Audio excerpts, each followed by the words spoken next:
to Hello Talk English Pod. Welcome to Hello Talk English Pod. Welcome to another lesson of Hello Talk English Pod. I'm Clem. In today's lesson, we have Tracy and Scott. Tracy and Scott are roommates. Tracy wants to invite Scott to a party since he hasn't left the apartment in a long time. The only problem is Scott might have social phobia. Let's take a listen to their dialogue. Hey, Scott.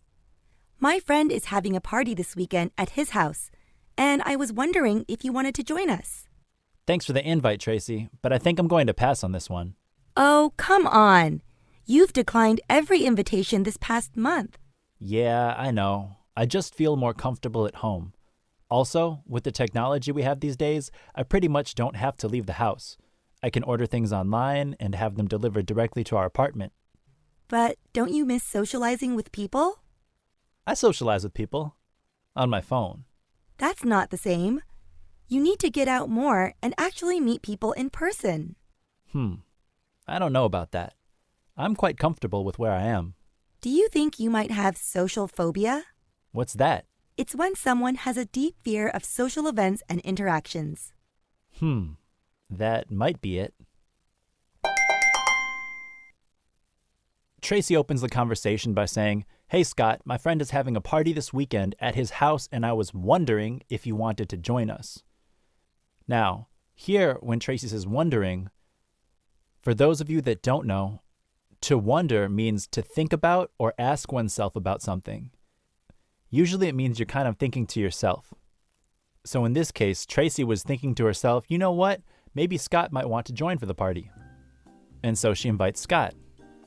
But if you're wondering about something, you can use it at the beginning of many questions. For example, I was wondering if you wanted to join me for lunch tomorrow. Or maybe, I was wondering if we could go to the movies this weekend. Or, I was wondering if you had any plans for the holidays. Scott responds by saying, "Thanks for the invite, Tracy, but I think I'm going to pass on this one." Now, if somebody is passing on something, it means they're skipping over it.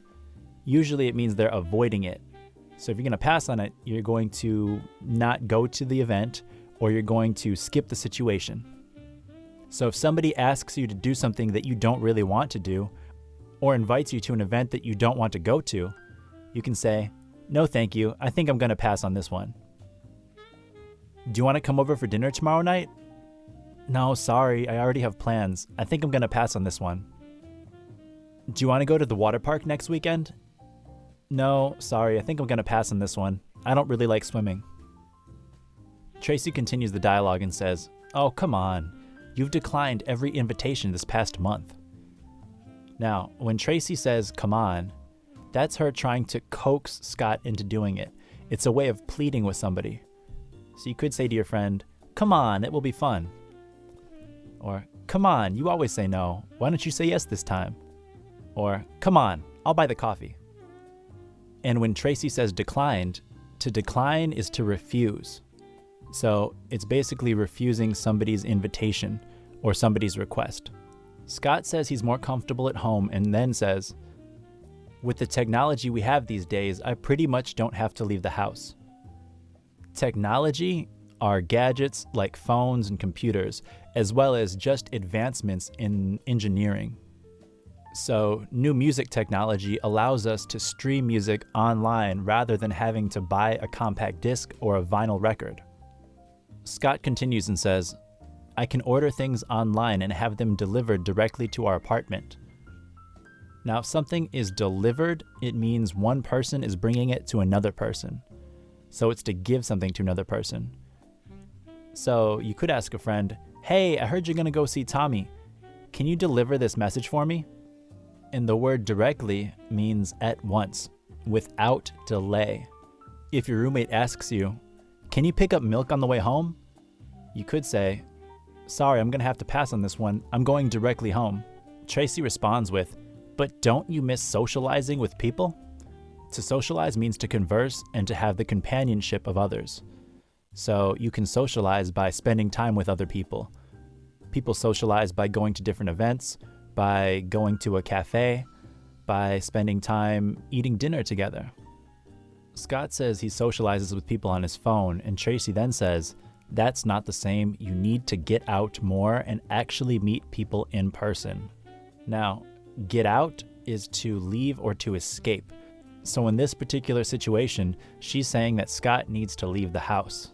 Scott says he's comfortable with where he is, and Tracy then says, do you think you might have social phobia?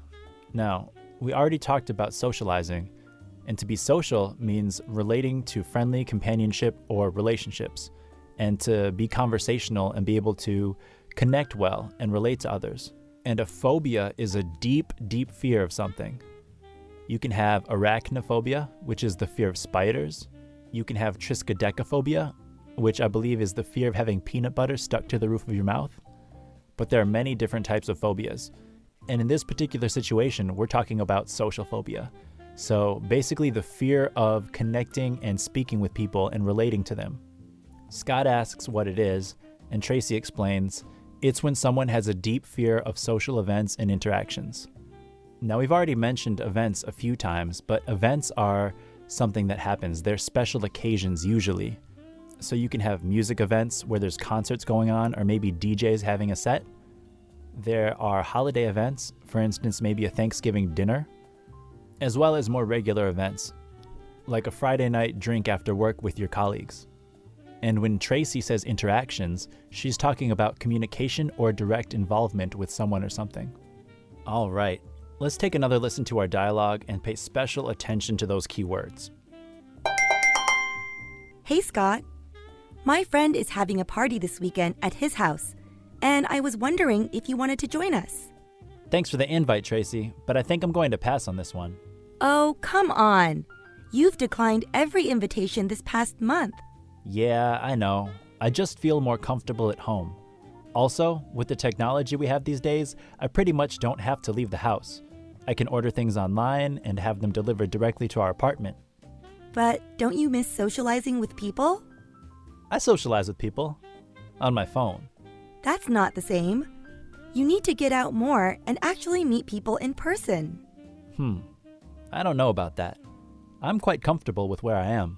Do you think you might have social phobia? What's that? It's when someone has a deep fear of social events and interactions. That might be it. So I heard 15 million, or 7% of American adults, suffer from social phobia. This means they have an extreme fear of social settings and prefer to avoid social situations. Going to a party or having a conversation with a new person can make their hearts beat faster and induce sweating. People with social phobia prefer to stay at home and be alone. This can make it difficult for them to integrate themselves in society. Now, there have been times when I spent more time by myself and maybe didn't want to go out and meet people, but I don't know if I would say I had social phobia in those moments. I do think it's important that people spend time with themselves and appreciate their own company, but I do also think that as human beings, we're social creatures and we're meant to interact with each other. So if you're somebody who has social phobia, find ways that you're comfortable with interacting with others. Maybe start with smaller groups. Hang out with a friend one-on-one. I personally am more sociable when I'm meeting with somebody one-on-one than when I'm in a group setting and there are many people, because I don't like to talk over others. And I also like to listen. However, I do love really large events, like concerts and music festivals. For those of you that are really social, I think it could be a good thing to post in your moments maybe some things that you like to do with other people, and encourage others to go and try some new things. Well, that's all we have for this lesson. I hope you learned something, and I hope that you're stepping outside of your comfort zone and trying something new, and connecting with others. I look forward to seeing you next time.